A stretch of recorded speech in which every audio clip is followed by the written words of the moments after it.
سلام بچه‌ها، امیدوارم حالتون خوب باشه. با یه بلاگ دیگه اومدم پیشتون. تو این ویدیو قراره که با هم دیگه با کاپیتان و امیر که بعداً توی فرودگاه استانبول بهمون جوین میشه برای اولین بار برم سفر خارجی و یه جورایی برای اولین بار از مالتیکس خارج بشم.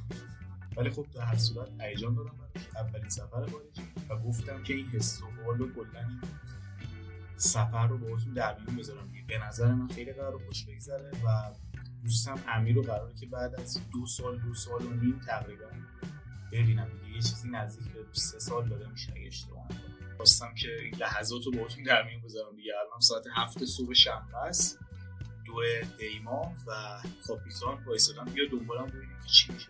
امیدوارم فقط خوش بگذره، امیدوارم خوب پیش بره و پول کم نیارم چون که اوضاع واقعا خیلی خیلی میشه. و نمیتونم که حتما برم الان چمدون رو ببندم که حسابی داره نمیشه. این دکور پشتم هم میده ببخشید. برم چمدون ببندم تو ادامه ویدیو هم دیگه بکنم. لایک و کامنت هم بیارم.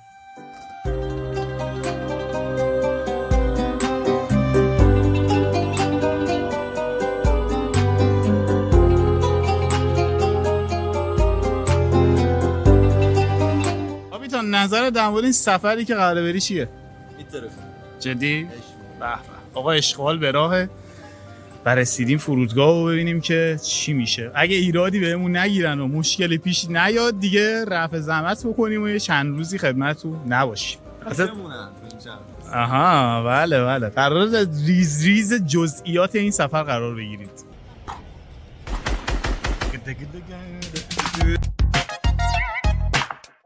کاپیتان نظرت چیه؟ دیگه میخوام امروز سوار هواپیما بشیم. بله میتره کنیم این سفر. ببین امیدوارم سفر خوبی از آب در بیاد. میدیم استانبولو. جدی میخوام شهر کنم. شهر میکنیم. میخوام شهر رو به هم بریزم. اینجا هم با کاپیتان سوار هواپیما شدیم و بعد از تقریبا 4-5 ساعت رسیدیم به فرودگاه جدید استانبول و رفتیم که چمدونامون رو بگیریم و دیگه ادامه ماجرا. این وضعیت غریبیه بچه‌ها. و اصلا انگار واقعا یه جایی هم که نمیدونم. نه آقا بیارین من یه نکته‌ای رو میخوام خدمتتون بگم. دقیقه 2 که ما وارد استانبول شدیم یه دافه بلوند من دیدم. الهی بمیرم برات. همونو بدید من برگردم. ولش کن من دیگه نمیخوام. جدی اینجور سفرها رو تکی برگردی خیلی بده. خیلی بده. زشته. ببین اینترنشنال میخوام. آره. خب بچه‌ها رسیدیم به قسمت مورد علاقه ما ایرانی‌ها و فری شاپ که دیگه دارید آیتما رو می‌بینید دیگه. کلاً آبشنگولی‌های مختلف و از هر نوع برندی که بخواید و دلتون بخواد اینجا هست. یعنی هر چیزی که تو ایران پیدا نمی‌کنید تو این فروشگاه میتونید ببینید. آقا جدای از اون لیست اونوری که نشونتون دادم اینا رو ببینید. وای شکلات‌ها رو. وای پسر اصلا رخ چیزا رو نگاه کن. رخ شکلات‌ها رو ببین اصلا یه لیگ دیگه. وای فرروها رو ببینید. خدای من تابلرون هر چیزی. خدایا من از اینجا ببرید. و لحظه دیدار رسیده بچه‌ها. ایداد بیدار. و رفیق قدیمیم که بعد از 2 سال میخوام ببینمش برای اولین بار و همین دور و براست. نمیدونم کجاست. آره اینجا همه وایسادن و ببینیم. امیر انزی کجایی؟ امیر با دقت امیر انزی لعنتی کجایی؟ بهم بگو کجایی؟ و امیر انزی بالاخره بعد از 2 سال قربت. آقا خوش اومدی. خوشگلی آرکاداش.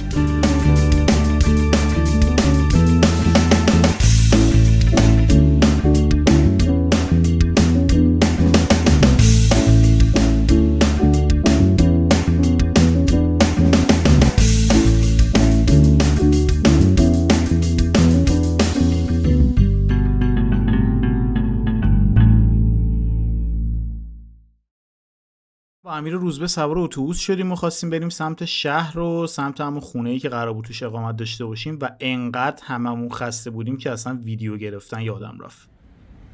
خب و رسیدیم به مکدونالد که اصلا نمیشه بیای یه سفر خارجی مکدونالد نری دیگه. اصلا همچین چیزی شدنی نیست. یه مشکلی که هم با برگرهای مکدونالد داشتم، سایز خیلی کوچیکشون بود. خودتون ببینید این واقعا کجای دل یه ایرانی رو میتونه بگیره.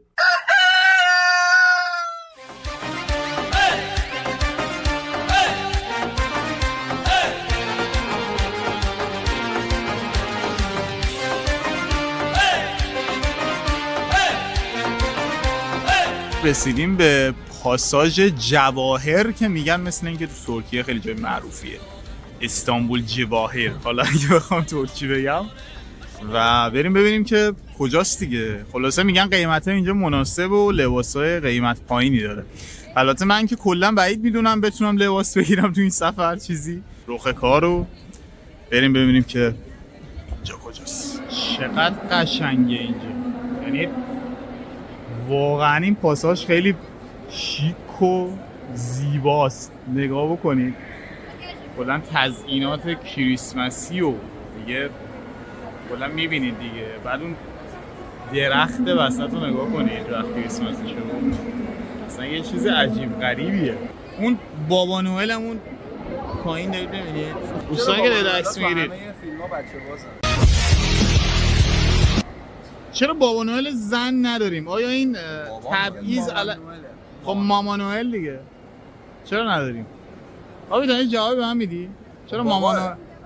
باباه؟ بله ماما نوئل نداریم متأسفانه.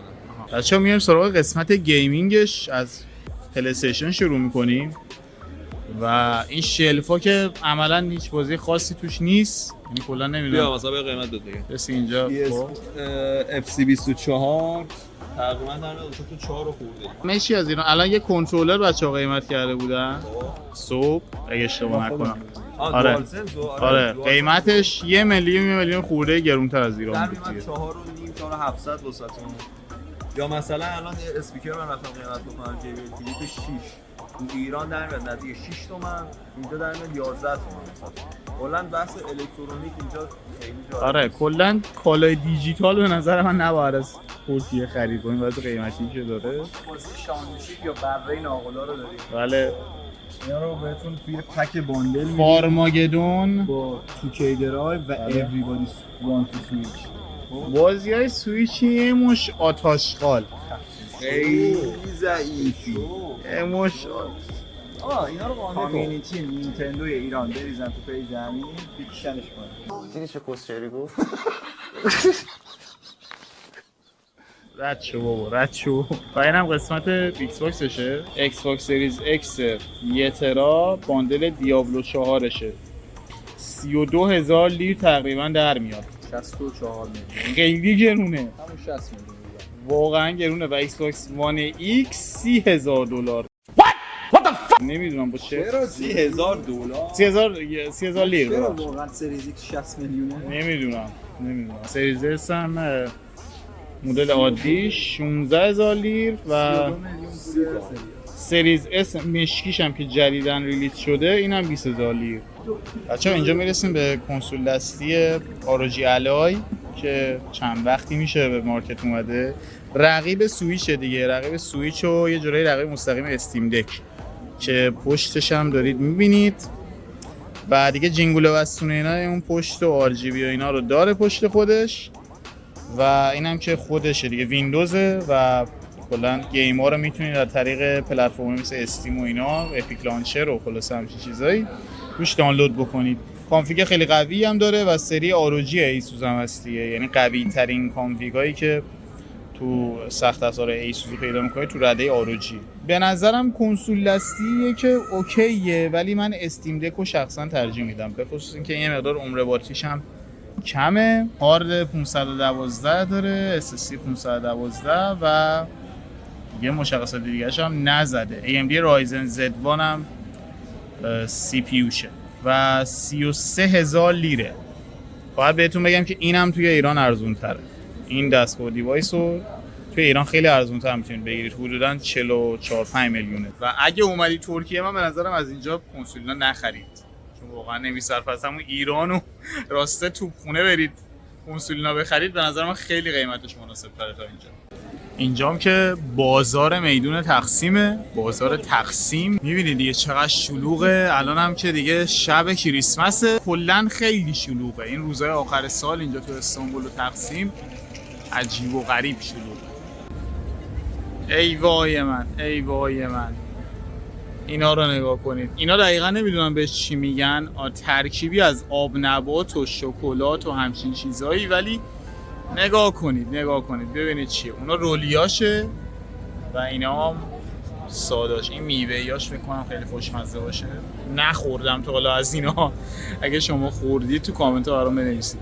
ولی قیمتاشون هم فکر کنم از 300 لیر شروع میشه هر کیلو تا دیگه بالاتر دیگه. مثلا این رولیا فکر کنم 1000 لیره اینجور که بهم گفتن.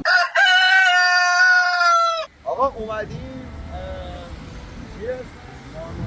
ماربارا فروم. میخوام برای اولین بار من تو زندگیم یه فیلم خارجی رو تو سینماها ببینم. روز عرضه آکوامن 2 رو میخوام 3D ببینیم. فراری و وانکا هم هست، احتمالاً فراری و آیمکس ببینیم. وانکا هم هر پرده‌ای پیدا کنیم، پارک هم بذاریم. تو تلویزیون هم ببینیم، پرده‌اش اوکی. گوشی می‌بینم پرده. بریم ببینیم اولین تجربه من از سینما. اولین فیلم چی بود؟ روز اند گیم نه اینفینیتی وار. تو چه فیلمی؟ اینو بگم همیشه گفتم من اونجرز اینفینیتی وار رو تو پرده آیمکس دیدم، برگشتم اینا اند گیم پرده دیدم. یعنی از عرش به فرش. اینفینیتی وار و اند گیم یه اکسپریانس هست، یعنی وسطش یارو خودشو دست میزنه فلان. یه شهر بازیه. اینجوری بهت بگم حالا مثلا تجربه آیمکس اینجوری من رفتم توی اون حیرت تانوس رو دیدم. همونجا ریدم. خیلی این نسخه‌ای که می‌خوایم بریم ببینیم مثل اینکه تیریدیه و باید یه عینک مخصوصش هم بخریم جداگونه، یعنی بهمون فری نمیدن و هیجان انگیزه دیگه. حالا آیمکس نیست ولی خب تیریدیه دیگه. بریم ببینیم که چجوری قراره که باشه. قیمت بلیتش هم به پول خودمون تقریبا میشه نزدیک 220,000 تومان همچین چیزی. اینا عینکاییه که باید برای دیدن 3D فیلم بزنیم به چشم و سه تاش 45 لیر شده، تقریبا نزدیک 100 تومان. 80 90 تومان. هیجان سه‌بعدی آکوامان خیلی چنگی به دل نمیزنه، ولی کنار دوستا اولین تجربهشون با هم دیگه خوبه. آره این اولین فیلمیه که میخوام 3D و روی حالا سینمای با کیفیت ببینم. ولی که مثلا تهش باشه خیلی خوبه. آقا فیلمم دیدیم و تموم شد و باید بگم که نه اونقدر خوب نبود، ولی خب تجربه 3D جالبی بود دیگه. هرچند من انتظارم یه مقدار کیفیت سینمای بیشتر بود ولی خب نشد دیگه. کلاً 6 نفر تو سالن سینما بودیم و هیچ کس نبود و راحت میتونستید برید هر کاری که دوست دارید تو سینما بکنید و هیچ کسی هم نبود که بهتون گیر بده. راحت هم میتونستید فیلم بگیرید. آقا روز سومو با یه سوسیس تخم مرغ نابی شروع میکنیم. امروز قراره بریم جزیره. امیر اسم این جزیره چیه؟ بویوک آدا. اسکله چی؟ بکتاش. جزیره بکتاش و بویوک آدا و بریم ببینیم چیه. نوشابه آقا همیشه باید زیرو باشه، اصلا جز زیرو نمیشه.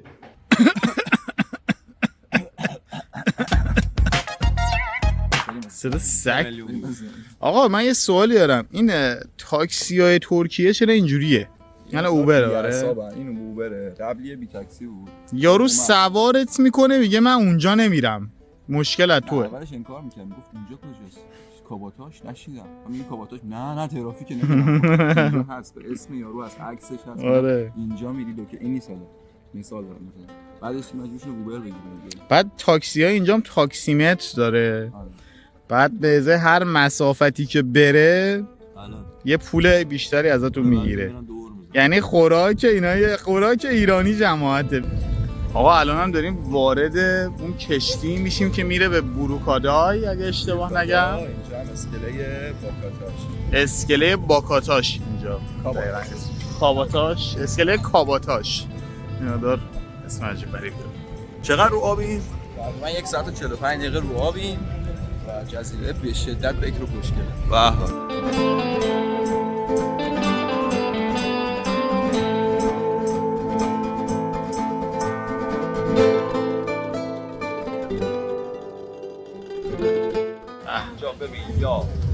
ویژن بزنم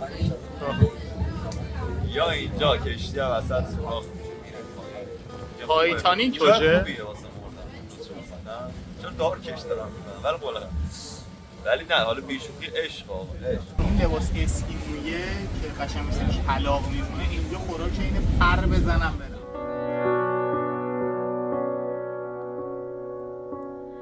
ای پرنده مهاجر سفرت سلامت اما به کجا میری عزیزم قفس تموم دنیا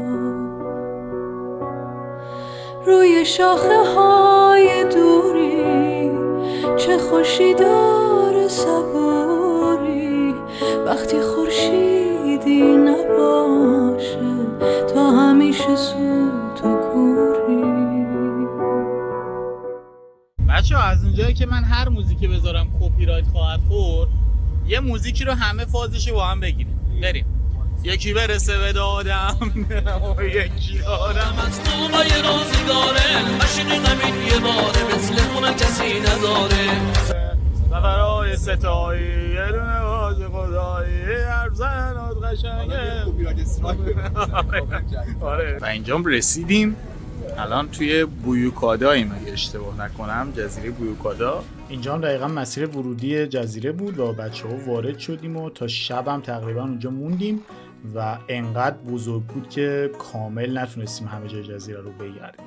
بستنی‌نونی‌هاشون هم عجیب خوشمزه است کاپیتان. الان نخورم یه ولی عجیب خوشمزه است یعنی یه چیز عجیب غریبیه. جاتون هم خالی خیلی هم خلوت اینجا خلوت آروم بی سر و صدا انقدر جزیره بزرگیه که همه پخش شدن توش یعنی اونایی که ما باشون هم مسیر بودیم توی یه کشتی با هم دیگه اومدیم ولی اصلا هیچ کدوم دیگه نمیبینم انقدر جای بزرگیه اینجا.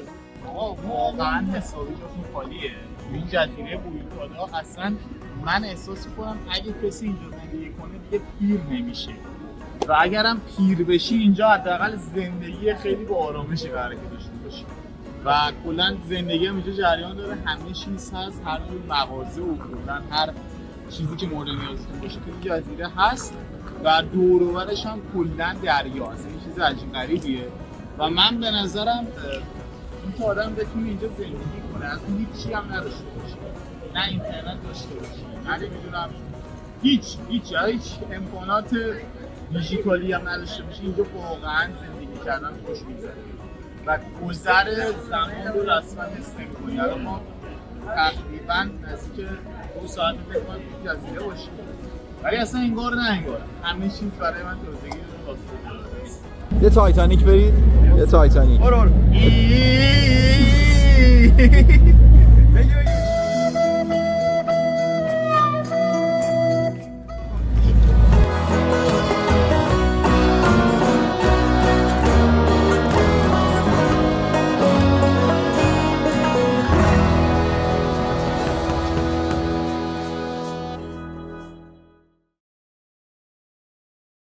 این نکته‌ای که خیلی توجهمو جلب کرده این تنوع ماشیناییه که توی حالا به خصوص استانبول دیدم تو این چند روز. پژو 2008 دوباره فیس لیفت شده از این جدیداش پراید و کویکینا اینجا دیگه فیات بنز 380 و نمیدونم رنو فلوئنس ولی ماشینا رو تا ته این خیابون ببینید دیگه همه خفنن دیگه همه ماشینای اروپایی و مدروز.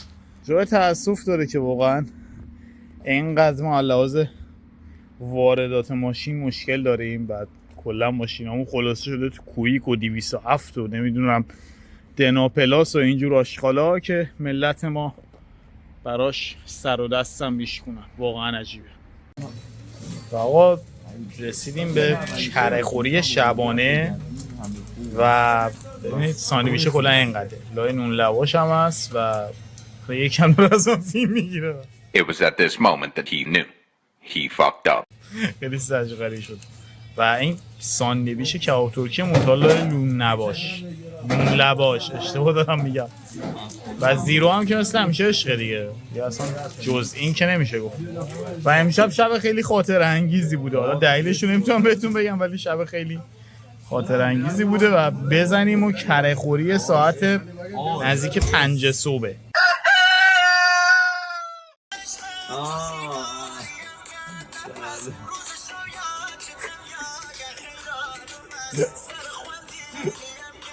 هم بکشم خودم. از امروز میخوام خودم بکشم با سیگاری. این رفت تو ولاگ. بچه اومدیم فیلم بعدی رو ببینیم، فراریه رو. طالبم شدید. من امروز دلمو صابون زده بودم فراری رو ببینم، ولی مثل اینکه سانسش گذشته، ساعت 7 شروع شده بوده، الان 7:30 و مجبوریم که بریم وانکا رو ببینیم دیگه. ولی یه چیزی بهتون بگم، تو سایز پشت رو همین آقای رفتی بیا. این سوالی از جفت شما میپرسم. خواهش می‌کنم. اونایی که الان این ویدیو رو میبینن این سوال رو جواب بدن همیشه. میدونی نوشیدنی و غذای مورد علاقه تیم چاله میشه؟ اسموتی؟ غذا چی؟ بگو غذا. مورد علاقه سالامیه دوست. خیلی بد بود. ببین خیلی بد بود. مگه نه؟ ولی آقا فراری رو بذارید من ببینم. الان تموم شده، اومدیم بیرون از سالن و فیلم جذابی بود حداقل برای کریسمس خارجی‌ها. فکر کنم فیلم خیلی خوبی باشه، مناسبه براشون. و برای اونایی که وانکای کلاسیک و اصلی رو دیده بودن هم یه داستان جدیدی داشت، کلاً یه ویژن دیگه‌ای رو نسبت به این کاراکتر داشت و فیلم خوبیه دیگه. اون بحث فنیشو باید دیگه اون منتقدا فیلم و سریال بکنن، دیگه کار ما نیست. ولی خب قشنگ بود، لذت بردیم، با خندم از سالن اومدیم بیرون. قشنگ یه حس خیلی خوبی از دیدنش داشتیم. هنوز تیموتی شالامه من دوست ندارم آقا، دوست ندارم، اصلا تایپ من نیست این بازیگر. ولی خب اوکی بود، فیلم اوکی بود. دوباره بچه‌ها رفتیم سمت میدون تقسیم و خیابون استقلال. کلاً هر شبمون چپگردیامون تو همین خیابون بود و خیابون یه جورایی متر می‌کردیم ما هم دیگه. آقا ما یه مشکلی که کلاً با غذاهای ترکیه دارم این سایز غذاهاست.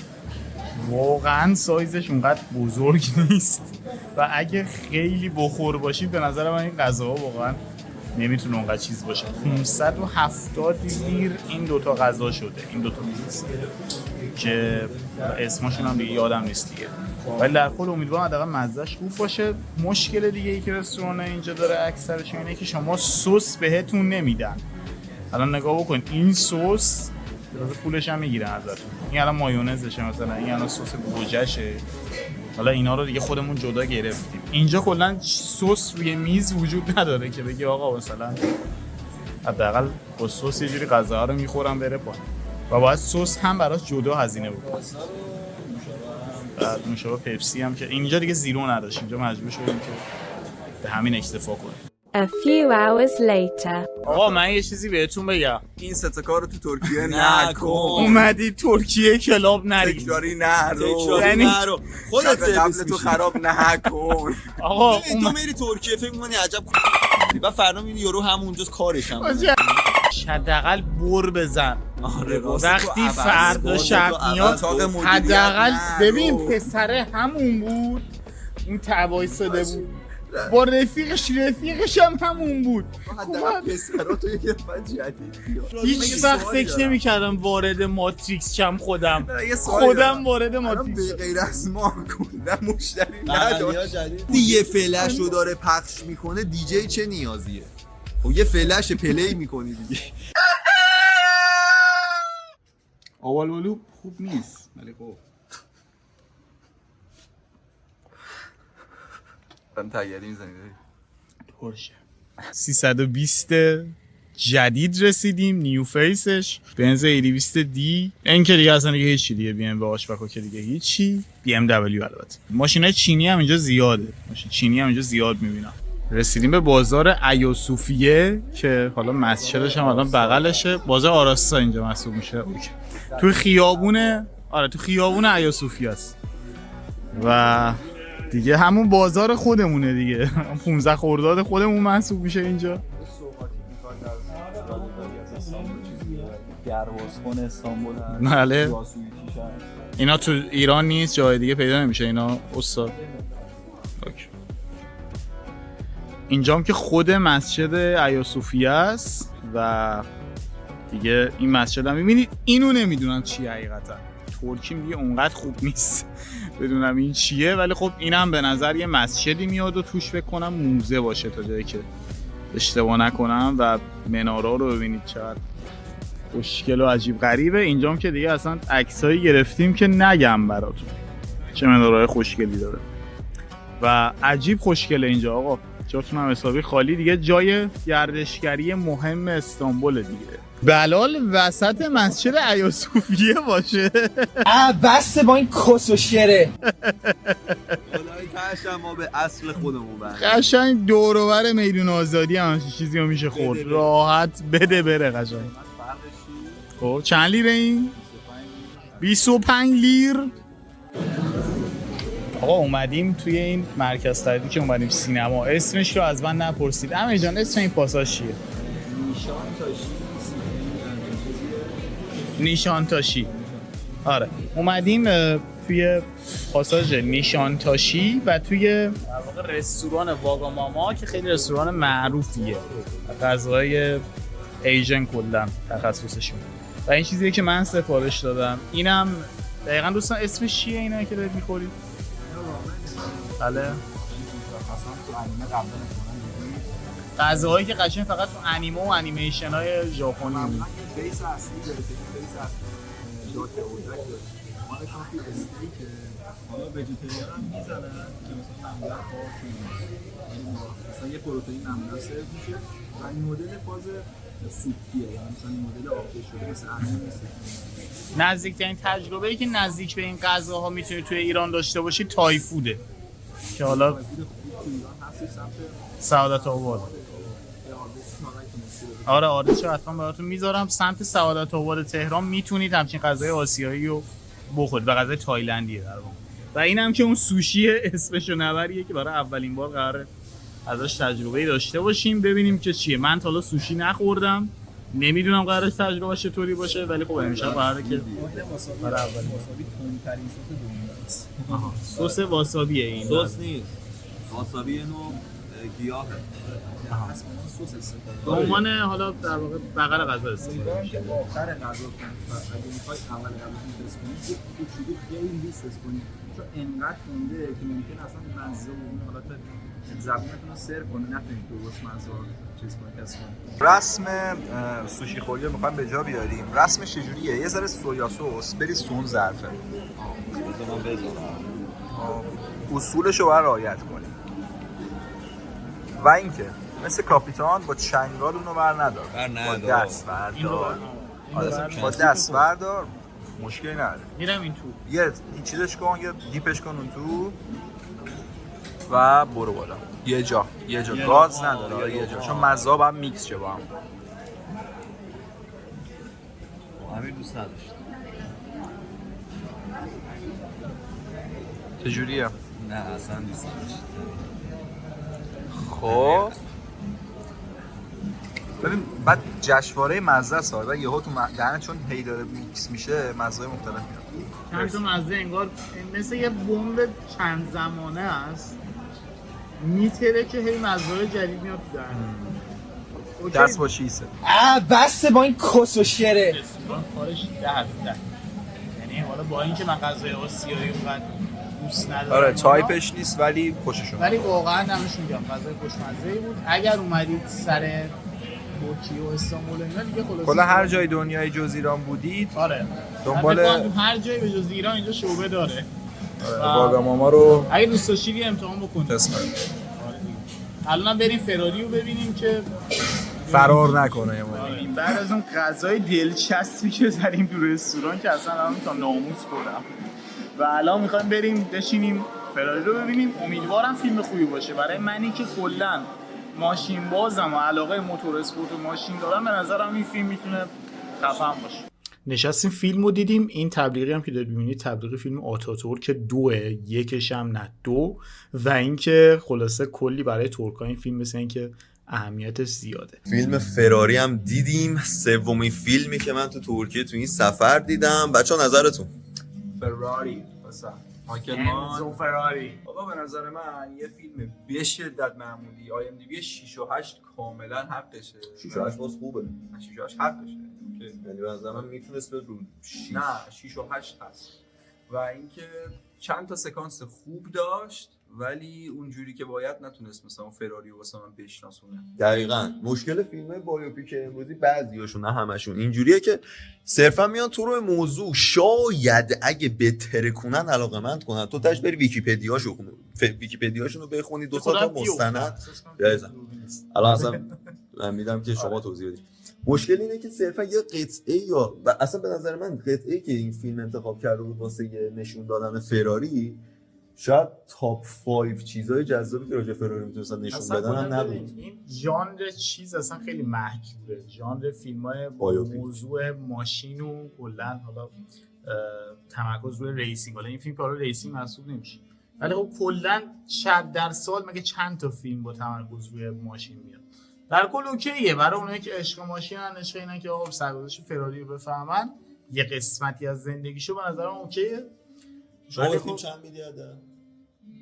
7 خیلی داره خوب میگه. اونم به خاطر 6 ضعیف. آره منم رو 5 و نیمم که 6 رو ندم دیگه. آره اینم از این. بریم آقا. احتمالاً آخرین فیلمی بود که توی آره دیگه چوچوکو نمیرسیم. چوچوک به بوینترون میازاکی. در کل بخوام بهتون بگم تجربه فیلم دیدنمون اونقدر تجربه خفنی نبود چون فیلمایی که دیدیم اونقدر فیلمای تاپی نبودن. اگه بخوام بهتون یه فیلمی با موضوع محوریت ماشین معرفی بکنم اگه حالا علاقه داشته باشید به این کاتگوری، فیلم لامبورگینیه که پارسال اومده بود. از اون برای فیلم راشه که اصلا فوق‌العاده است این فیلم، اصلا نگم براتون. و دیگه سلطان و سرور فیلم‌های در مورد ماشین هم که فورد ورسس فراریه. خب اصلا دیگه اینجاست. گران توریسمو هم میتونید ببینید، اونم فیلم به شدت خوبیه. تقریبا میشه گفت روز آخریه که دیگه داریم میایم بیرون و دیگه فردا باید آماده شیم و بریم برای فرودگاه که برگردیم تهران.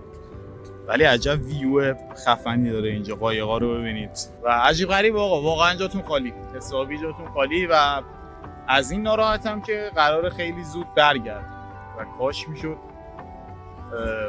فضامون چون کاملا اصلا بقیه دغدغه‌ها و کلا مشکلات هم یادم رفته توی چند روز که در کل دیگه هر سفری هم یه پایانی داره و به پایانش هم داریم نزدیک میشیم. امروز تصمیم گرفتیم که امیر رو سورپرایز بکنیم چون تولدش نزدیک بود و حالا بالاخره روز تولدش نمیتونستیم کنارش باشیم. تصمیم گرفتیم که کیک بگیریم براش با هماهنگی باباش و یه جورایی سورپرایزش بکنیم. هرچند که سورپرایزمون هم خوب پیش نرفت و از چند روز پیش لو رفته بود. امیر داداش یه کارت دارم. تلفن قد دلار امیر. بیا ببینیم داشتم بیا تو بینم داشتم خودت گل پیرنت گل سخنت گل لبت گل دهنت گل بدنت گل لبت گل دهنت گل بدنت گل. حالا زود هنگامیه که زود هنگام داشتمون کف استانبول. به میگه انا آسوپاس کف استانبوله. آقا مبارکه داشتم مبارک. آقا واقعا سورپرایزم کردین. دمتون گرم. فوت کن دایی فوت کن اینو. یک بیار، آره بیارش بالا. بیا 1 2 3 به آقا موز. It was at this moment that he knew. He fucked up. پارت قبلی آره پارت قبلی ناتمام تموم شد. به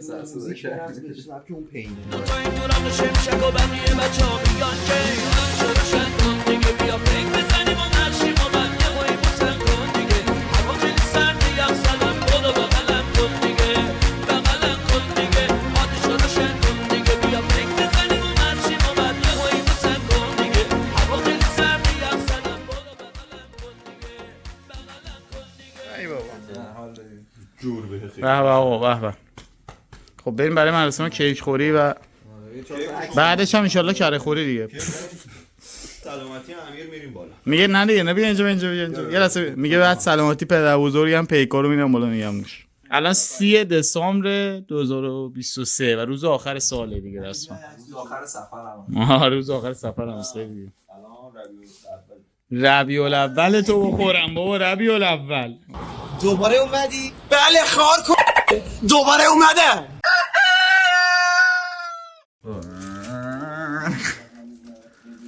ببین وقتی فهمیدم اوضاع خرابه که دیگه تلخیش گلومون از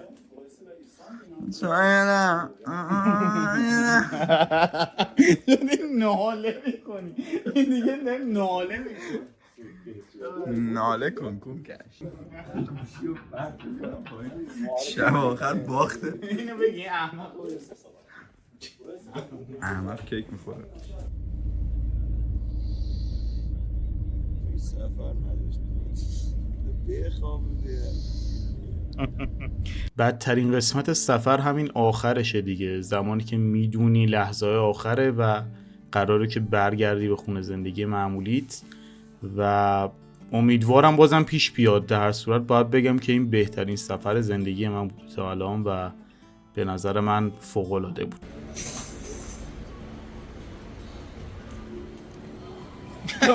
تو رو آسمون بزنم بایستاز برم؟ برو. یه عطر خشک و خنک مخصوص فصل ژمش تو برو همین برو. تو نوت میانیش تو دماغش. خیلی به من خوش گذشت.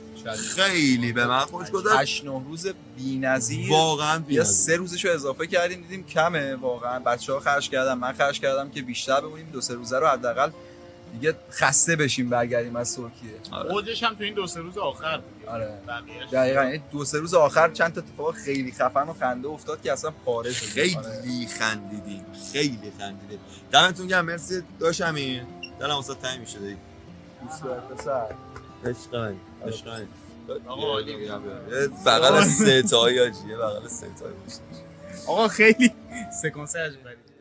تموم تنم زخم دیه این کشوره.